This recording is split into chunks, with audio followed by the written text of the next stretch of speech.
brain slews, slick with ectoplasmic juice. Ecstatic energy, a fire that fuels our memory. What genealogy with spiritual topography? Questions for your answers. We are data necromancers.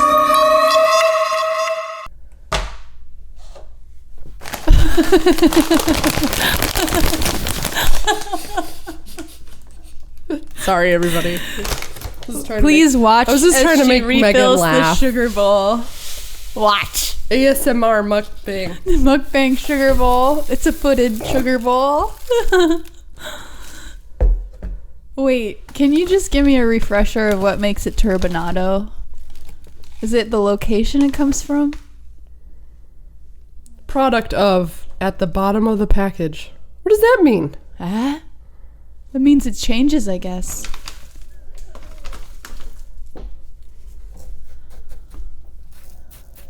They must have multiple sources for it. And this one comes from Malawi.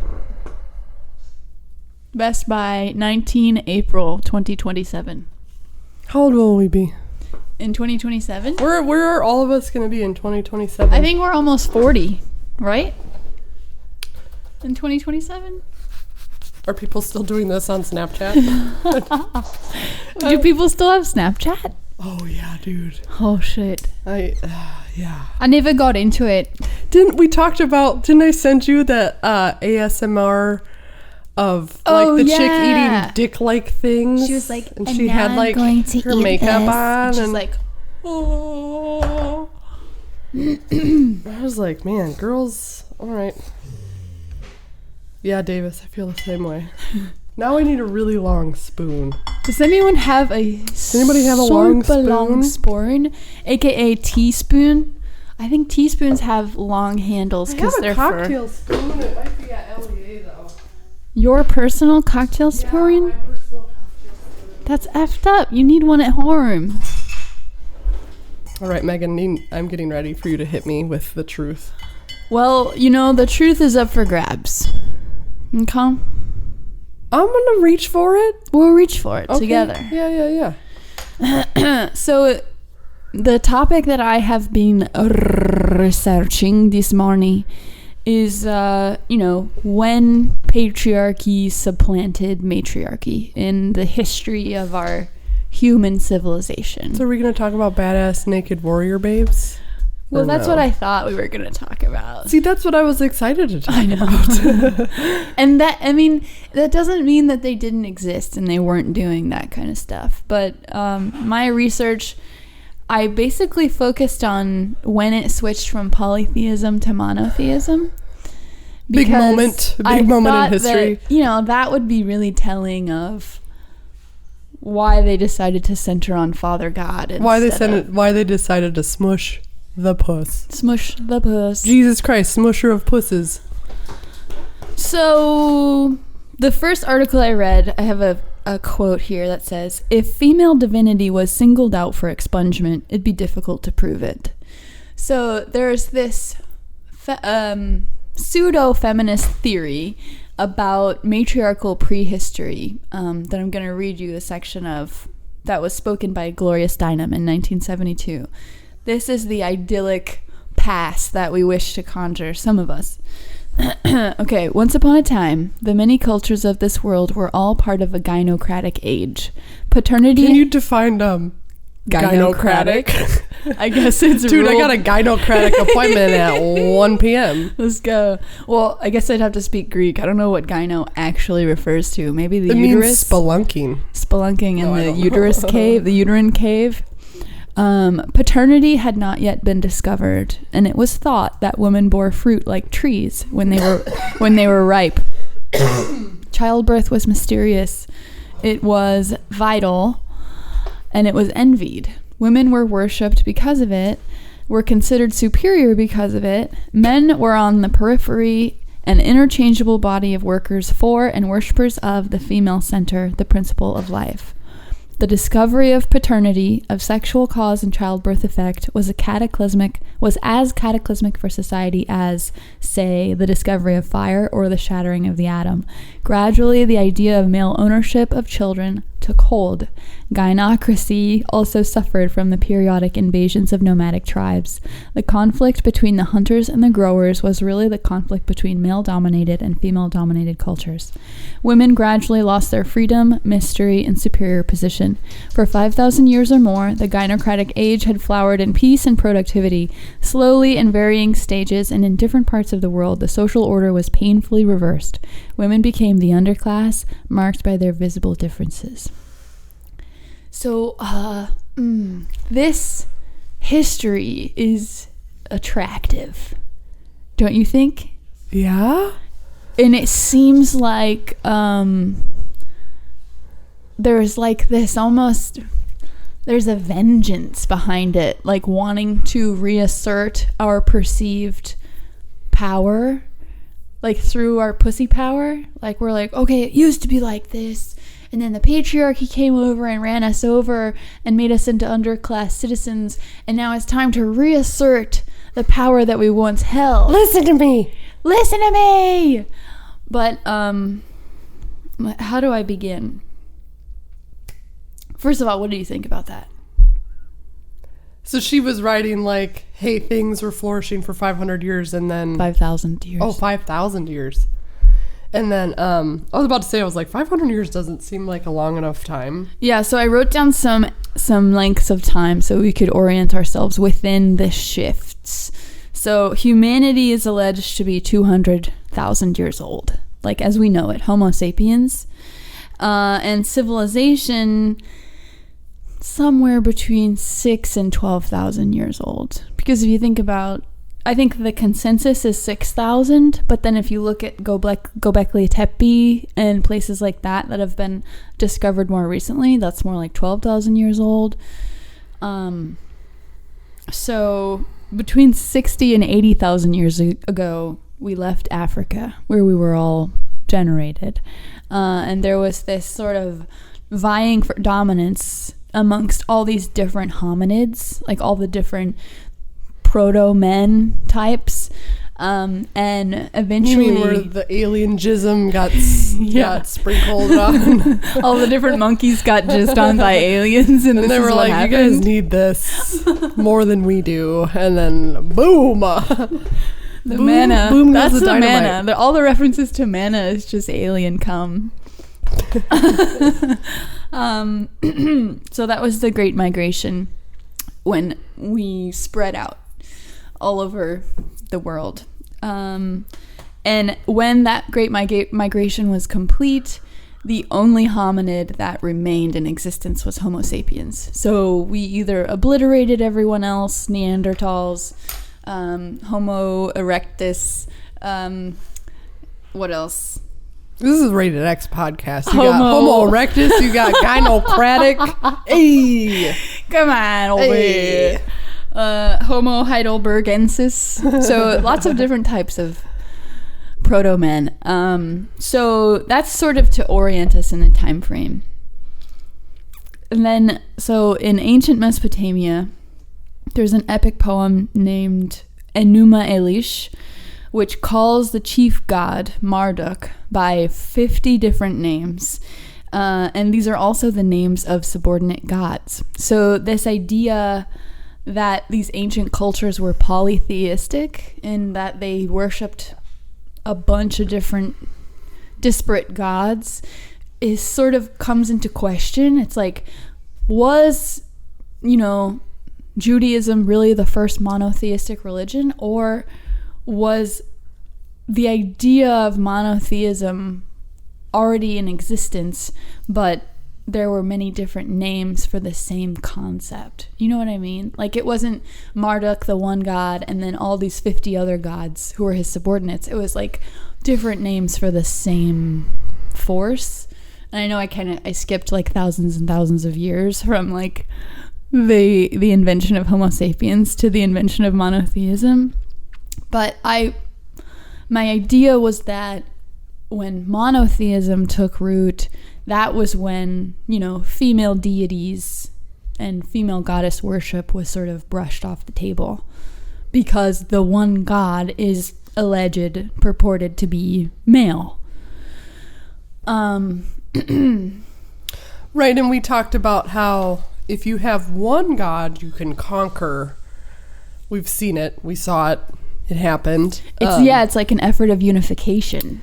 And you become a better soldier because you're fighting in the name of just one. You're not like, well, wait, I'm... Yeah. And how the age of spreading and conquer and dominance was way easier with one God. Yeah. But it does make you think, why that idea? Well, and then there's also different ways to define monotheism. Because it's like, you can have a monotheism of loyalty, where there are many gods, but you can only worship one of them. And then you can have a monotheism of truth. There is only one God, which is like the Christian monotheism and the Judaism monotheism. Or you can have an inclusive monotheism where you believe all gods are actually just one God in different variations. So there is political expediency in monotheism as well, because it's like, oh, the Islamic Empire gained power and spread all over the known world through their belief in one God and his prophet Muhammad. But the Roman Empire, towards its end, as it was failing, thought to unite all the disparate groups of their empire through the idea of believing in one God. Out of desperation. So monotheism took root for one reason or another and pushed out any ideas of female goddess worship. But it's interesting to think of the predominance of Mary. Yeah. And like Marian worship and things like that. Guadalupe. Yeah, the Virgin of Guadalupe. So it's like before monotheism was widely accepted, Yahweh had a wife, and her name, what was her name? Her name was Myrphitis. Yahweh. Ashra? Yes. God's wife was edited out of the Bible. Yeah, so God lost a wife but gained a mother. So the mother of God, Theotokos, is how the Virgin Mary was called. And her original sin was erased because she carried... Why did God lose a wife? Do you know, why? Should I click this? But that's, the big question of what we're discussing. Why did you lose the need? The first thing that comes to mind is all those Greek motherfuckers who were like, well, the little boy is the sacred one to have sex with. Right. And you're like, wait a second, This is wrong. Very wrong. Yeah, the purest love is the love between a man and a boy. Wait. That is... Huh? Okay, so... Anyway, I thought that researching this development from polytheism to monotheism would sort of give us the truth that we seek. But I think it also has to do with what you refer to, the militarization of the world and, the need to have a standing army, mobilize a standing army at any point in time to protect your amassed surplus, which goes back to agriculture, because we've talked about before how agriculture was such a big part of the rise of the big man, and how priests took on this role of governing societies and getting the surplus and redistributing it, and so that placed more power in the patriarchy sort of. And then a woman's place was at home with all the little babies that she popped out and preparing food and basically nourishing people through the hearth in a very private way, which is very different from women being priests and copulating with male that sexy anime we gotta write. Yeah, female priestesses. What were they doing again? They were boning. Yeah, it was sacred to bone with them. It was part of their fertility ritual because like most polytheistic, goddess worship was about fertility and like trying to encourage the fertility of the land, the fertility of your people. So it makes a lot of sense that power would rest in the feminine divine, because the feminine divine is the one who has the creative power. And like the masculine divine is like, I don't know, the god of the sky, like fucking lightning and thunder and like vengeance and war and violence. And then the feminine god is like the mother. So, okay. Let me try and nail this down here. The book that I'm interested in reading, and these are excerpts from this book. The book is called The Myth of Matriarchal Prehistory. So that thing I read you by Gloria Steinem from 1972, that's basically an essentialized version of the matriarchal prehistory. But if we think about it, and we think about it from like a purely feminist perspective, because feminism means the equality of the sexes. It's not like trying to put women over men or trying to like supplant the patriarchy and replace it with the matriarchy. It's like an egalitarian society, because like feminism is for everyone, even though the word feminism is misleading. It's like we want to uplift women. So many words are so misleading. Absolutely, which is why we have to define our terms. To me, feminism is the uplifting of women to the same level as men. Not trying to sort of switch the paradigm and put men underneath where women have been for 2,000 years. It's like, wait, I'm a whole person with a whole brain and I have 2 arms and 2 legs and whatever. Like, I'm capable of doing most of the things that you can do, even though there are biological differences that we have to acknowledge. Well, that's where I don't like the equality thing, because it's like most women aren't, that I know. They don't want to fix their cars. They don't want to navigate the way that men do. But you are saying, and this is where I think it is the gray area, is I have all this shit, look at me. It's not, I can do what you can do. That to me is like strange, and I don't understand. Yeah. It's like equal in value, not equal in what we can do. I think that's true. I think that is true. But I think of most of what you're referring to is like socially constructed gender expectations. I don't think that, if it weren't drilled into us for centuries that women don't fix cars, that women would be where we are today, like not wanting to fix cars. Do you know what I mean?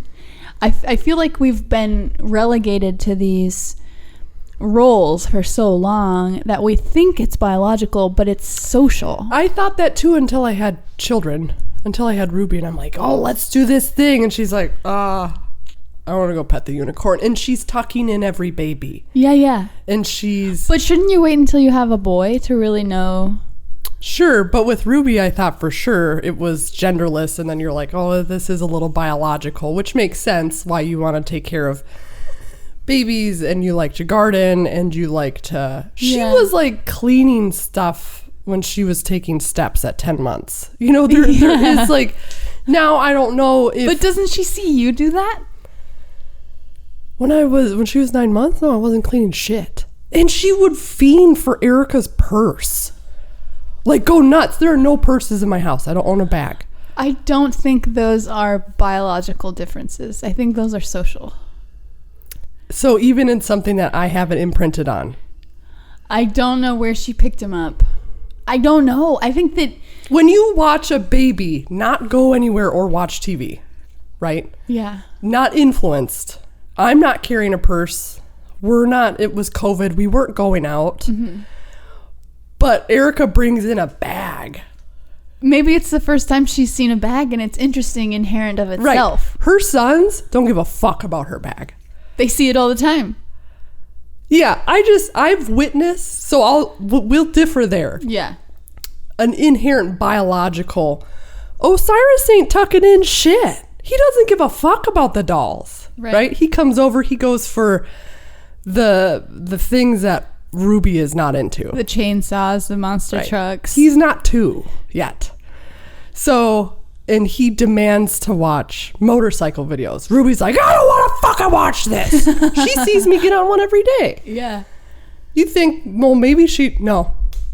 I don't want to watch this. So there is a base, and I don't think that that's bad or wrong. No, I don't think it's bad, but I also don't think it's true for every baby. Not for every baby, but 90% of them. Or maybe less, maybe 60% of them, and then 40% of them are gravitating towards different stuff that you don't see. Yeah. But in my extremely narrow sliver of reality, between all the kids I've babysat and my cousins, none of the boys wanted to play Tea Party. They thought that was so boring. Yeah. But Ruby's obsessed. Yeah. I mean, I totally understand and see and appreciate that those gender differences seem to arise from our DNA. Yeah. Dot. Wait. Oh, let me read this thing about Ashra really quick. Okay. Ashra was not entirely edited out of the Bible by its male editors. Traces of her remain, and based on those traces and archaeological evidence and references to her texts from nations bordering Israel and Judah, we can reconstruct her role in the regions of southern Levant. The Levant. Levant. She was mighty and nurturing. I thought I just had why she was kicked out of the house. Murph, what are you doing, bud? There's no chickens in there. He's trying to get in. They were talking about why the male editors chopped her out of the Bible. But I don't know. Maybe because there weren't any women editors of the Bible? Exactly. Like everything that we read in history serves patriarchal interests because everyone who was creating history, written history, was male. Of course they want it to be reflective of themselves. Right? Right. It's hard to get into the mind of somebody living in the year 2 and I don't know, what life was like back then, because we were talking last night. I'm reading this book about the crumbling of our healthcare system, big pharma, and it starts off with a story about a painkiller that has killed more people than who died in Vietnam War.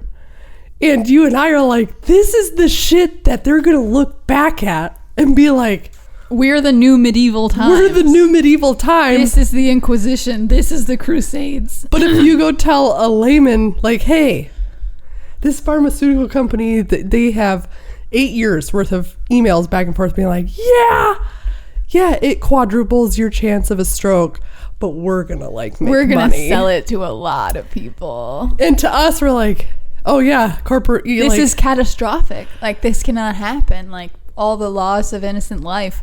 But then, to your point, what you're about to say about the layman, like, they're like, it's normal. Yeah, versus like if you went back in the medieval times and you're like, yeah, dude's skin just got pulled off by a dragon. Yeah, we deep fried his fucking eyeballs. That's normal, dude. What did you expect? Like, everybody just lives together in a utopian harmony. I don't think it's ever gonna stop. Like, it's always just gonna. But what I wanted to shout from the rooftops is like, this is the same sinister shit. You're just buttoned up and have a Lamborghini. Like, oh, for sure. It's not like a king's nice fur coat and a crown full of millions of dollars worth of jewels. Yeah, this is the same thing. The serf, the lord of the land, it's all still present, but it's all very like disguised in modern day iterations. Yeah. Okay, but back to what were we talking about? The social versus biological. Right. And I know that's a point of contention between us because you have like this, baby evidence. It might change. But I don't know. But I thought for sure I could get her in. I was like pro because I was a tomboy. Yeah. So I thought I could get her in. You were a tomboy? What? I thought I could get her in. And she shows, the older she gets, the more she just wants to do whatever we're doing. Yeah. But as a baby, I was like stunned. At like, we'd walk by the toys and I'm like, look at the Hot Wheels, look at these trucks. And she's like, and go straight over to the unicorn stuff. And I was like, God damn it starts this early. She's not even talking yet. Yeah. So my own bias and my own stunnedness is infiltrating where somebody I grew up with, his mom, so sweet, was like, oh, I knew that he was transgender the moment that we had only had tea parties. She's like, we had tea parties every day at the same time for 1,000 years. You know, she knew. That's sweet. Because she's tapped in. There was room for that kid to be whoever they were. Yeah, and they're thriving now, you know, because the mom was like, oh, I see you. Like, this is what you want. I see you, baby. This is what you want to do. Let's fucking do it. Yeah. Right. And then we're starting to see, ooh, I saw something cool. It's off topic. Let's do it. Somebody was talking about, oh, there's lots of gay kids now and trans kids. And the grooming. Yeah. And somebody was like, do you know how many gay people died of AIDS? There was like a visual representation of how many people died from AIDS, which don't get me started on how I think like, oh, this disease that only kills gay and black people. Never check it. The government never wanted to check it. Right. Oh, yeah. We don't have to do anything about this. Anyways, there's a book about that I want to read before I speak. We have so many books. I gotta get my tin hat on. I know I want to go to space, read all my books, and come back. And Ruby's 35, and I've read all my books.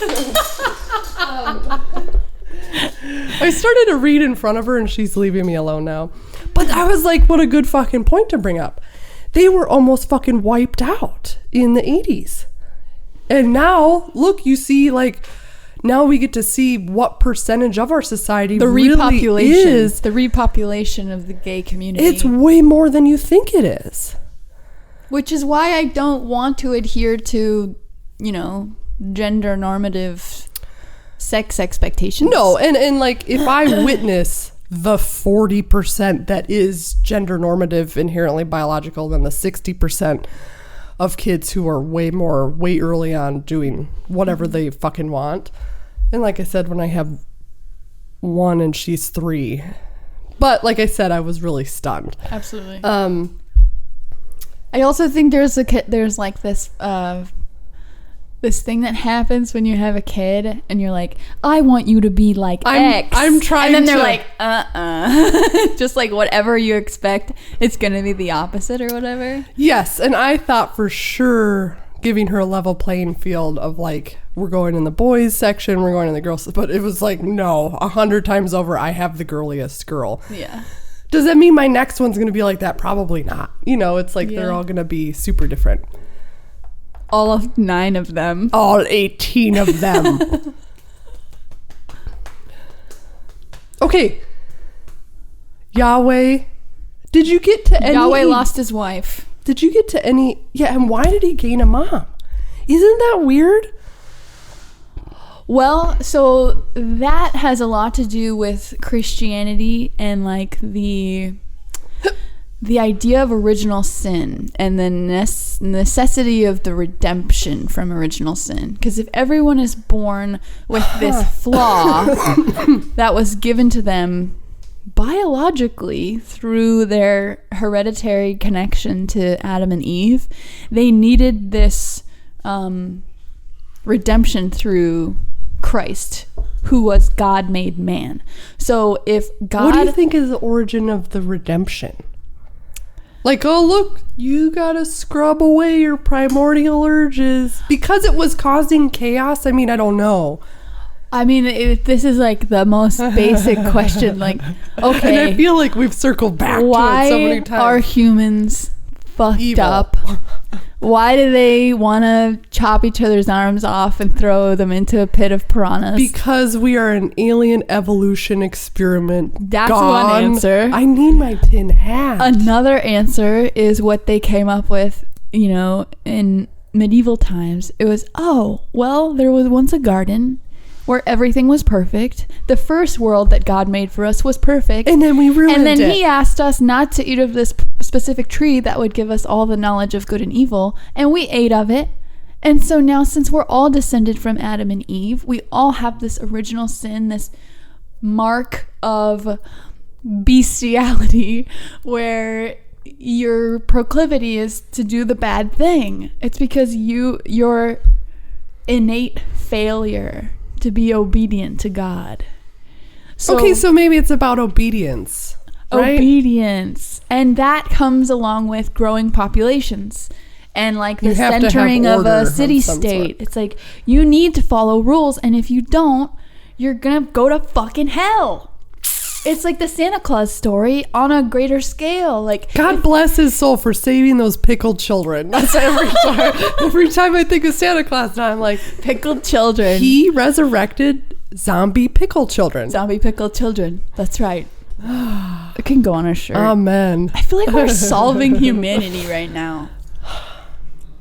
It's weird. It does feel very... You know how, like, we weren't dumber back then? Like, right. We built... There's, like, this strange unwritten thought that we were dumber because...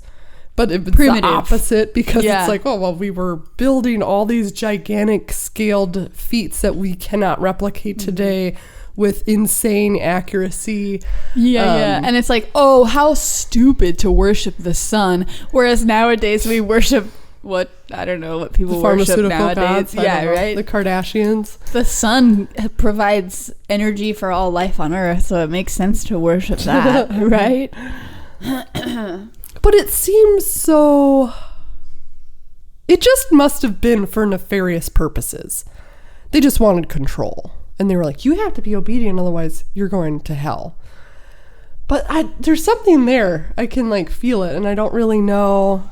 The control maybe was exerted at first for personal financial gain or something, but then the myth itself, the myth of God made man and, you know, heaven and hell and purgatory, all these different inventions that people have come up with to sort of rein in like the human desire to like transgress, they all became part of our truth. Like people like took them into themselves, and why did that must just be gunpowder is the answer to that. It's like, why did that reign, and the Hindu and the Buddhist and the Taoist, you know, the Eastern cultures, like, why didn't that fucking down? Why aren't we all here with a... Well, I think there's power behind the monotheistic ideal, you know, like one God. That's really potent. One God who stands above all other gods, whereas in Hinduism you have a polytheistic pantheon. Everybody's gods. Doing their own thing in different regions, and but also I think to push back against the idealism of a Hindu society, like, aren't they like terribly class specific and like the caste system, and there's no mobility. This is like, all you can however do. You're born, like that's how you're born. That's pretty fucked up as far as like principles go. Not to do tit for tat and say like Christianity is somehow better, which it's fucking. I guess it's not. just more dominating. It's just like a more. I just want to know why so many of us went, yeah, cool, sounds great, you know, like.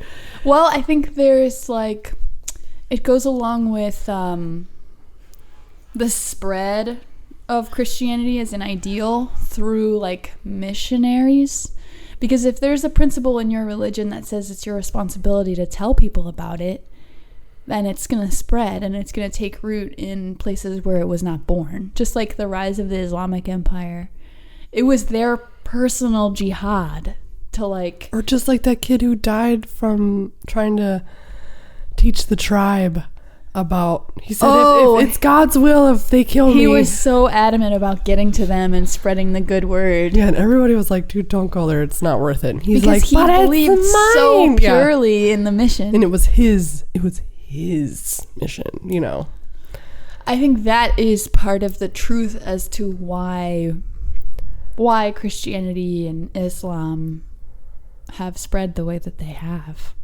And if you are a serf, or if you're just like toiling in the land and cruel things happen, like your wife dies in childbirth, giving birth to the 6th child, whereas only 2 of them have survived and they help you work the land. It's like you need an explanation for why things are the way they are.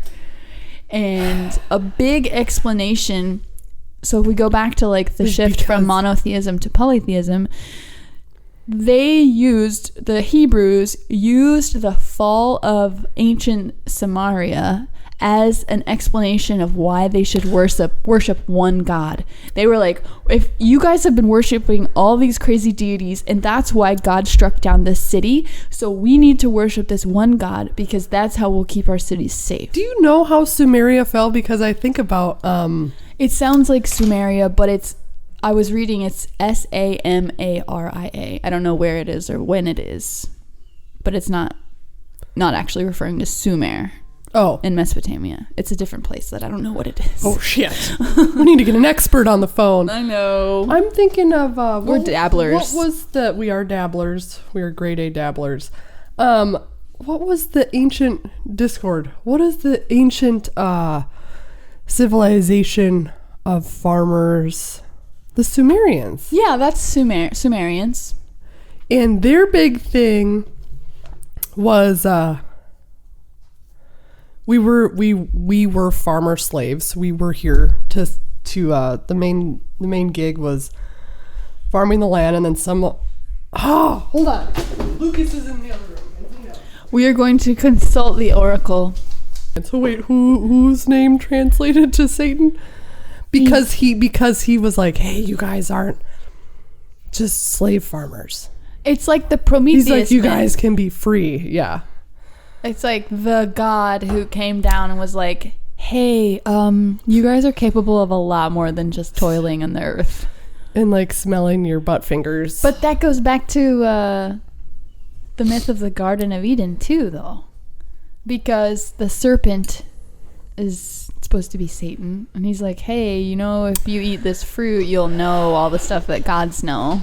Teresa has witnessed this because I've messaged her like this on a lot of acid. Teresa. Oh, I think that's her. Help. And instead of calling her, I'm like trying to finagle the phone. What are these symbols?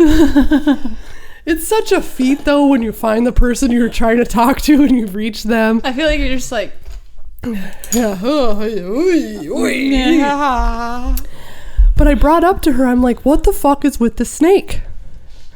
When I was on acid. Because the snake, and it was the snake. Like, that was the knowledge. Because everything was dissipating into this snake that was, like, in the Garden of Eden. And I was sitting there laughing. I'm like, I don't know where the apple is. Like, what do you want? I just want to listen to this music, But it was in, there does need to be an acid button where it's like, tree stop. instead of trying to navigate. Because then you see somebody like with the suicidal post on Facebook. You're like, oh my God, should I call them? They need my help. Oh, fuck. Everybody's sad looking on Facebook too. I have a lot of work to do. But the snake was everywhere. And I didn't read any Adam and Eve before doing acid, right? It was just, I was like, oh shit. I think it's a powerful symbol in many cultures because it's like this animal that has no legs and slithers around on its belly. It's like, why are you here? Why are you so different from everything else? It's inherent in its structure. It's like, you don't fit in with us. We should, I'll do acid. I'll put a blindfold on. And I'll do acid again. And I'll just sit there. And you can scribe for me, and we can just try to, because you are blasting your brain with essentially really ancient primordial. Nothing's new about ergot, So wait, is ergot the same as whatever acid is? Yes, that's what they think started all the witch trials. Oh, people were getting fucked women up. Eating ergot. Yeah. And where did they get it? Probably just from in their rye bread. herbology. I think ergot. Isn't that a fungus? Mm-hmm. But it has an acidic quality? Ergot alkaloids. Psychedelics, babe. I like that the idea of psychedelic rye. as medicine. On rye. Just on rye. So they were eating rye bread, getting fucked up. So psychedelic consumption is a result of civilization. Because if you're growing rye... Well, that's what Terence McKenna says, is like... monkeys got a hold of the psilocybin mushroom and it was like game over. Oh, now we must become men. Then they figured out fire, I think. Teresa can correct me. I have yet to read any of Terence McKenna's stuff. Dude, you have to watch this French film called La Quête du Feu, The Quest for Fire. It's nuts. What's it on, brother? I don't know. It's old as fuck. I want to watch it. I watched it in 12th grade, and there's a part where there's like a sex scene, but it's not sex because it's like this primordial, like there's a woman bent over at the she's like collecting water and someone comes behind her, you know, and my teacher like held up a piece of paper and like tried to fast forward it. She's like, I don't want the parents. Yeah, it was really funny though, the way her face was like, it's natural but we can't see it in school. Have you ever seen the movie Airplane? Yeah. Okay, we got to watch that in band, so I must have been in... Oh yeah, isn't there boobs, like shaking boobs in it? Oh, I was in middle school. Yeah, so I was in 8th grade. And just some dumb kid kept rewinding that part over and over again. And I'm like, ooh, cool, dude. Why do we all have to sit and watch you jerk off? There's like 80 of us trying to watch this fucking movie. The fascination is too strong. It holds too tight to your attention. It's like boobs, boobs, boobs, boobs, boobs, boobs. But it was funny because he was the tallest kid, so he was the only one who could reach the TV. He's like, you're all at my mercy. Yeah. That is the origin of patriarchy. The tallest guy was like, I'm deciding. The boobs are an object of my affection, and I own them. What if that's all it was just a fucking obsession? It was an obsession. It became a coveted obsession. Yeah, and that's the objectification of women's bodies. So their intellects were, what is this word? Subverted. Right, like where you're. It's like, we don't need you to talk or think. You have a beautiful body, and you also create babies, so that's your role now. Like, that's it. Thank you. I mean, no thank you. All right, so the answer is sexual repression. It's gotta have to do with sex. But, okay, so the disheartening part of my research was that myth of matriarchal prehistory is still too reliant on our physical bodies. It's like, instead of being, you know, enslaved by your ability to reproduce, all of a sudden it's powerful, which it definitely is. But it's like, there is a theory of sex and gender embedded in the myth of matriarchal prehistory, and it is neither original nor revolutionary. So to say that women equals give birth and nurture is closely allied with the body, nature, and sex, there's this unavoidable biological makeup that if you're a woman, you can't be anything other than this thing. And that is what I'm contentious with. Because just because I have a uterus doesn't mean I'm going to be a mother. Just because I have the power to 3D print spinal cords doesn't mean I have to do that, you know? Right, but there's still like in this but it's not my only source of power. Right. You know? But even back then it wasn't power, right? Well, that's what these pseudo-feminist women, the Steinem 1972, they're like, this is our power. But it's like, wait, that's not necessarily power because it's not associated with you as an individual. You didn't work to achieve that. It's just part of your physical makeup. But could that be inherently powerful? Yeah. It is powerful, but there's something about it not being like you didn't work to achieve this, so it's like less, I don't know. Interesting. I had a thread. So in order for it to be powerful, you have to work to achieve it? Or it feels, it doesn't feel important because it's inherent? Oh, it's did like... we get bank boomed? I don't know, because it still serves patriarchal interests. To, like, reproduce. Right, and that wasn't enough. That was what was disheartening about your findings, right? Was like, you dove into this article and then you're like, oh wait, that's it? Like, there wasn't... Well, it was disheartening. We wanted naked badass warrior babes. Yeah, I don't know. I struggle with the female ability to reproduce. I think I've talked about it before, because I'm not doing that, you know, but I still want to be powerful. But why wouldn't you be? Oh, because these women are saying that that's because our only... that's the source of power of the feminine goddess, birth and creation. It's like, well, I'm not doing that, so... But you could. I could, but, I mean, that's unfair, too, because what if somebody has a defect in their uterus and can't reproduce? They're just never going to be considered powerful? Well, I think then becomes the ego struggle, right? Because now we're focusing on the individual versus the collective, right? Yeah. I just think that placing so much emphasis on the importance of your biological abilities, it's like, is that really fair to everybody? And I don't know that the attribution of power is really fair. I don't know. I'm a little tied up. That's fine. We get tied up on the pod. Okay, here's the thing. So this association of women with birth and nurturing and the body and nature and sex based on our biological makeup is revalued in the theory of matriarchal prehistory, not as shameful or, you know, causing our subordination as it is in patriarchal society, but it's a source of pride and power, which is great. But like I said, if you don't have those abilities for whatever reason, or you choose not to associate with those abilities, then you don't have power. But here's what I see you as.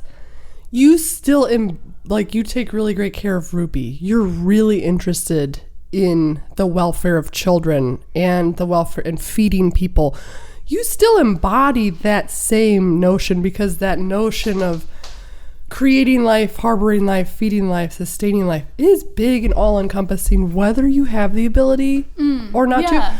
So like I went to a rooted mothers group, and it was very hippy-dippy, which was cool. I like witnessing that. They didn't care if you had kids or not. They're like, do you want to be here? Whether you've lost one, had some, don't have any, maybe never did. We were all women supporting women and looking at each other's kids. And there was a bunch of them feeding women. So there's like that whole spectrum versus just... Right. You physically gave birth. Like, I would choose you. If I die, you're Ruby's guardian.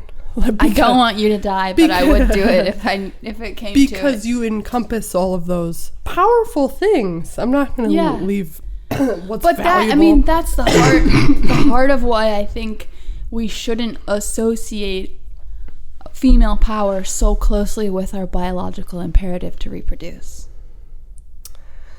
Yeah, and I'm sure that there's more... We're so much more than that. Like, that is an incredible, unmatched power.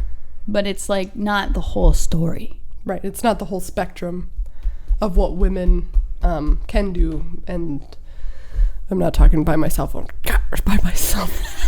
Oh, Lord. Oh, Lord, won't you buy me a Mercedes-Benz? And fill up the tank, too. And let me bring my friends. I want to read this book. Can I read you an excerpt from this lady's I want you to read me everything. I read this out loud to Willow this morning. Well, just pretend I'm Willow. Okay. Does Willow meow? She meows all the time. Oh, yeah. Just not when I'm around. Head off when she's hungry. My first encounter with the theory that prehistory was matriarchal came in 1979 in a class titled Minoan and Mycenaean Greece. While on site at Knossos, our professor, an archaeologist with the American School of Classical Studies in Athens, noted that the artifactual evidence on the island of Crete pointed toward Minoan society being matriarchal. I don't recall much of what he said in defense of this assertion, or what he meant by matriarchal. All of this overshadowed in my memory by the reaction of other members of the class to the professor's statement. They laughed. Some of them nervously, some derisively. One or two expressed doubt. The general sentiment went something like this: as if women would ever could ever have run things, and if they did, men surely had to put an end to it. And as my classmates gleefully noted, men did put an end to it, for it was a matter of historical record, they said, that the civilization of Minoan Crete was displaced by the apparently patriarchal Mycenaeans. Doesn't that make you want to read this book? Yes. Can you send me a link to the book? Just add it to the fucking stack. I sent you a link to this article, which is the first chapter of the book. Okay. Let me find it on my messaging machine. I'm trying to see if there's another good little tidbit I can share. The enemies of feminism have long posed issues of patriarchy and sexism in pseudoscientific and historical terms. It is not in feminist interest to join them at this game, especially when it is so relatively easy to undermine the ground rules. We know enough about biological sex differences to know that they are neither so striking nor so uniform that we either need to or ought to make our policy decisions in reference to them. And we know that cultures worldwide have demonstrated tremendous variability in constructing and regulating gender, indicating that we have significant freedom in making our own choices about what gender will mean for us. Certainly, recent history, both technological and social, proves that innovation is possible. We are not forever condemned to find our future in our past. Discovering, or more to the point, inventing prehistoric ages in which women and men lived in harmony and equality is a burden that feminists need not and should not bear. Clinging to shop-worn notions of gender and promoting a demonstrably fictional past can only hurt us over the long run as we work to create a future that helps all women, children, and men flourish. You know what's crazy is last night Lucas and I were talking about there's this pendulum swinging to people of our age who don't want to have kids. And I'm like, yeah, because look at our culture. It's capitalism. I mean, it's like there was people starving and dying. Then we found jobs. And then that went nuts. And now everything's $1. Okay.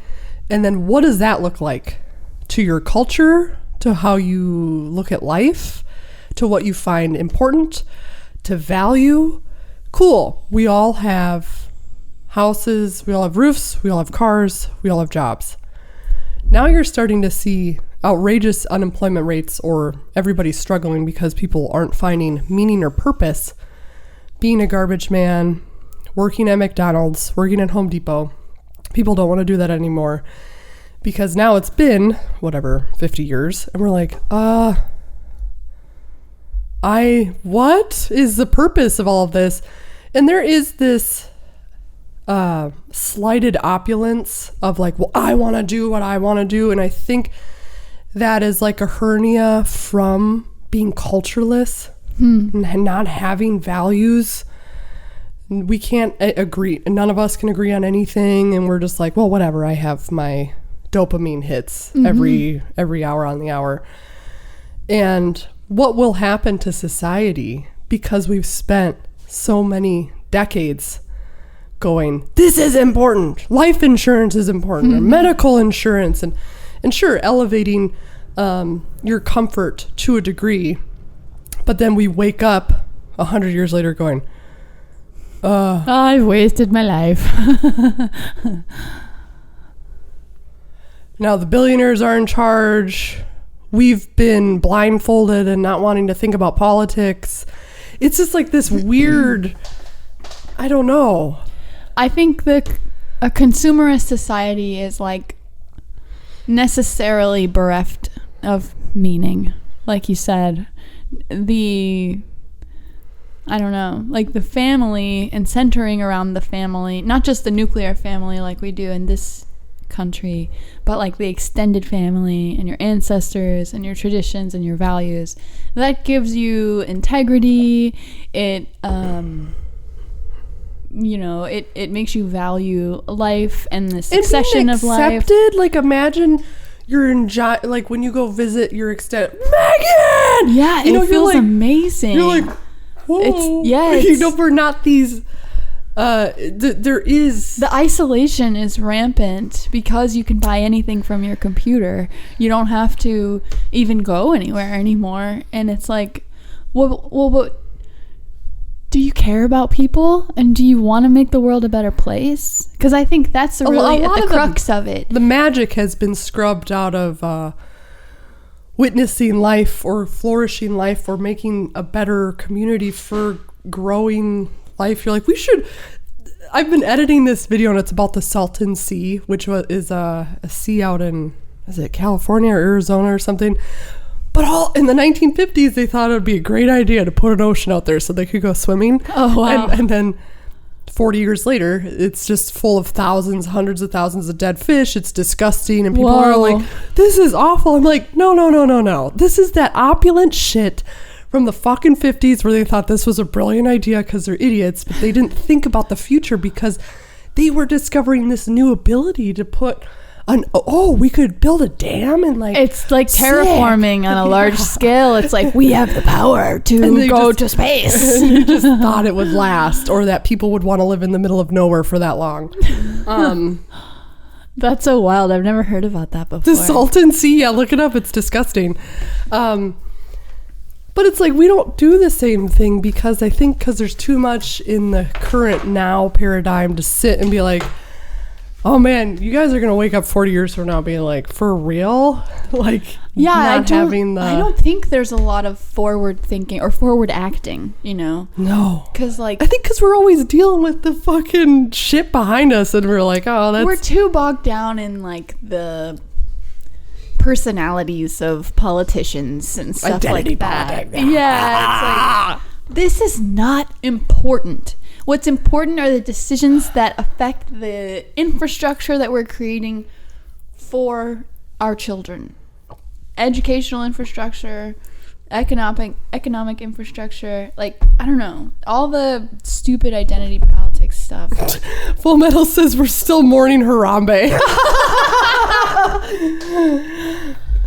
So Teresa said this: what's the equivalent of how the masculine power is expressed if a woman's is through creation and birth, and then men is through blank? And how do you feel about that metaphor for their power?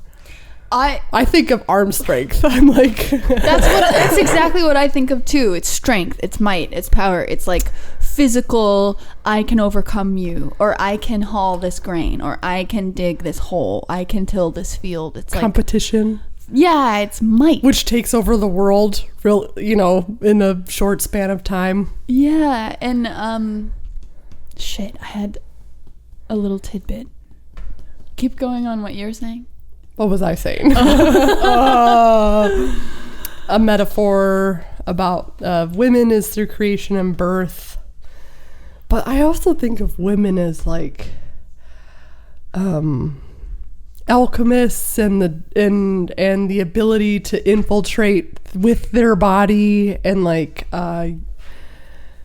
their smarts. They're just like a lot more encompassing. Men are too sly, but also for the benefit of their friends or the benefit of their community or their family. Almost like, even though manipulative has a negative connotation, it's like positively manipulative.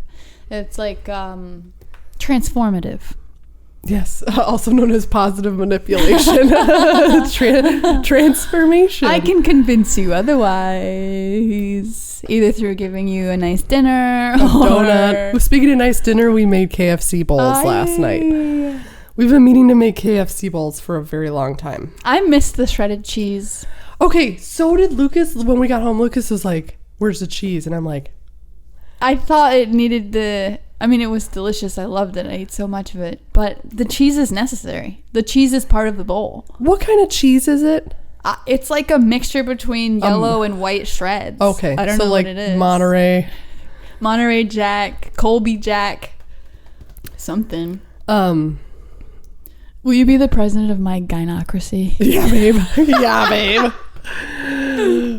Gynocratica. Let's go. We should have a gynocratica, which is the governing of women. Did you look up the definition? Yeah, I did. I'm sure that's what it means. And it was funny because I wanted to interrupt you, but you were on a roll. But there was this ad, and it was gone the second I hovered over it. But it was like intermittent fasting. And then there were all these senior women ladies like this, and they were all buff, and they all had aging animals behind them. Whoa. And it disappeared. And I tried so hard to just don't interrupt her. Don't interrupt her. And then it's gone. Now it's replaced by Universal Orlando Resort. That sucks. Anyways, gynocratic. Government by women or a single woman. I believe women are powerful. I also believe men are powerful. I believe we should work together to achieve our utopian dreams. I don't think one or the other should govern without the other. That's what I was saying about the deleting of God's wife. I'm like, because the partnership, the dyad, regardless of gender, but the dyad is way more important. Mm-hmm. Because now you're dealing with... And that comes from the East, too, the yin-yang, like the balancing of the forces. How could you ever have a successful civilization if you just focus on one side? And if you didn't delete God's wife, you probably wouldn't have had such an easy time conquering. And maybe that's why the mother came back. But also the image of Mary is fraught with, meekness and chastity and unbroken hymens somehow being valuable. Yeah, I watched the Netflix. There's like a vagina thing, which you should watch too, because you're just you just get mad. The clitoris wasn't mapped out until 2006, like 2 days ago or some shit. Yeah, they totally just not even on a dude's and yet radar. a 2-year-old could draw a penis and balls. Ruby's been drawing pooters for 3 years. Do you know what a Sheila Nagig is? No. It's this old Celtic, I think it's Celtic, I think it comes from ancient Ireland. It's this image of a little female figure, carved into stone on a church or whatever. But she's bent over and she's holding open her gaping vulva, and that's the Sheila Nagig. It's look at my fucking pussy, and the conflation of that imagery and the Venus of Willendorf and these plump feminine statuettes and figurines, that's how the myth of matriarchal prehistory sort of catches did you know this influence? Yeah, go. This is symbolic of female anatomy. What is the vulva? What is the vulva? What is the vulva? Isn't it the whole outside package? Okay, yeah, you said it right. It's the whole, what we always call the vagina. Right. It's the vulva. Yeah. And a lot of detractors from the Naomi Wolf autobiography, or the biography of the vagina, they're like, why does she refer to it as the vagina the whole time? She's supposed to be learned and, speak from a sense of expertise, but she refers to it as the vagina. It's colloquial. Everybody knows when you say vagina, you're talking about the pussy, the whole thing. If we were to somehow try and push everybody to say it right, I don't know that it would really take, because vulva doesn't have the same because as vagina, Vulva's okay, what is that, silk, some kind of silk? I drove a vulva back in high school. It's so hot in here. I think it's because I have a hot dog on my lap. No, it's also because we got our utility bill and it no, I figured that's what it was. So if I'm sweating, it's not because I'm nervous. It's because there is a heater. There's a battery pack on my lap. And there's no cooling fan. When do you leave for España? Italy? I am leaving almost in like... a week? A little more than a week. I'm going to Sicily. I asked my cousin Marcy if we were going to go, because she asked me for my information. Do acid at the Vatican? So she could register me to go on a sailboat. And I was like, oh my God, I've been dreaming about the port of Messina in Sicily where the 12 plague ships floated in from the Black Sea and then spread the bubonic plague to the rest of Europe. And she was like, okay, what's your middle name? And she was like, no, we're going to be going out of Marsala on the west coast. I was like, oh, that's still cool. Messina's in the east. I would still like to travel the world, so yeah, we can go. And I think that's ultimately how we're going to expand our horizons and incorporate all of this beautiful global knowledge. Because sitting doing our little armchair pontification and observation, and it's good. I think it's great and I love it. But we really need to go see and taste and feel and all these other things around the world. Speaking of which, we got to record an ad now that we can pump ads out. Oh, yeah. We need to put some pen to paper on that and make a script. I want it to be like, hey, Whitney, what are we going to talk about today? And then we fart. And then 1,000 downloads happen. If we could fart in harmony, fartmony.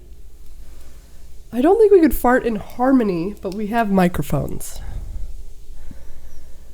Yeah, it's just like a Kanye West cover of you and me farting. People are like, what the fuck is the podcast about? We're like, don't worry about it. Don't you worry, sweetheart.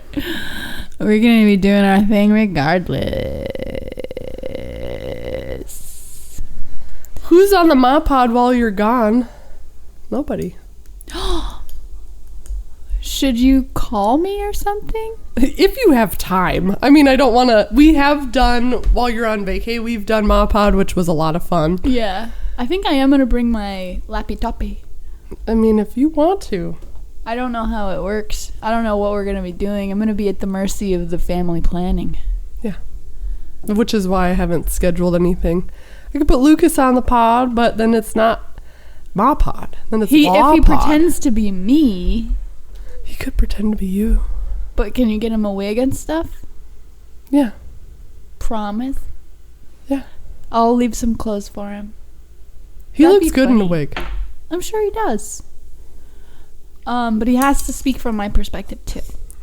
Shit. The brain's loose. Look like my juice. Any closing bits? Are we going to do one before you leave? You're going to be here next Tuesday? See you next Tuesday. Yeah, brother. That's the 4th of July. When do you leave? The 6th of July. All right. I'll be your bon voyage. We got one more to... Bring your lady back a bottle of Lambrusco and some charcuterie. I'll bring you back all the charcuterie that I can locate. Find me a rock from the Vatican so I can start my magic spells. Oh, you want me to take a chisel off a little piece from St. Peter's Basilica? Could you? Would you do that for dear old me? Oh, yeah. I'll go to prison in Vatican City for you. Thank you. The prisons of Vatican City are probably like these underground catacomb dungeon things. That sounds like fun. Yeah. I'm a little scared. But did you know their golf carts that they have driving around there are Lamborghinis? Not surprised. Let's go to Dubai. Why? Why Dubai? I don't know, because their cop cars are Lamborghinis. Oh. Isn't it like a incredibly rich, like crazy place where everything's gold rimmed? Yeah, if you go into Johns Hopkins in Baltimore...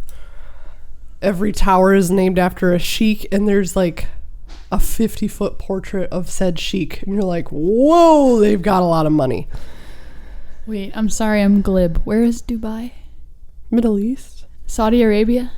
Or no, it's its own country, right? Fuck. So glib. Dubai is a city in the United Arab Emirates. Oh, okay. Known for luxury shopping. My least favorite thing. I know, that's why it would be so fucking funny if we went. With our tattered clothing. Oh yeah, we'd stand out like sore thumbs. Like, there. oh, those women aren't covering their hair. They're not wearing makeup on their eyes. I don't think women in Dubai are... Yeah, they've got like man-made... They've got islands in the shape of the whole world. Oh, yeah. No, I've seen their man-made islands. I mean, they've got the capital. Might as well see what they're capable of doing with all that capital. Wasting it on... Look at this! I don't ever want to play tennis up there. Oh my god, I feel like I have There'd dreams. have to be a force field. Wait, is that just a rendering, or is that a real thing? No, that's a real thing, babe. It's a tennis court on top of a tower. I'm guessing the reason why the world's wealthy have quietly moved to Dubai must be for some sort of tax loophole. Right, exactly. You get to keep all of your money instead of giving it back to the poor people who don't work hard enough to be billionaires. Point, none of the taxes get to us, so... We've got parks, we've got bike lanes. Yeah, but they take 30%, Megan. There should be a lot fucking more. So what... We should have... No, you're socialist. Stop. Stop! That's evil! All right. Don't say the S word.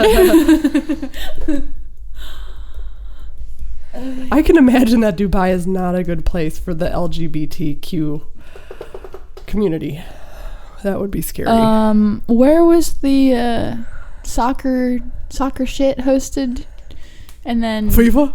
I don't know shit about FIFA. No, South Korea. The World Cup was in an Arabic country, and some people protested because they were anti-LGBTQ and they wouldn't let them fly the Qatar pride flag. Yeah, Qatar.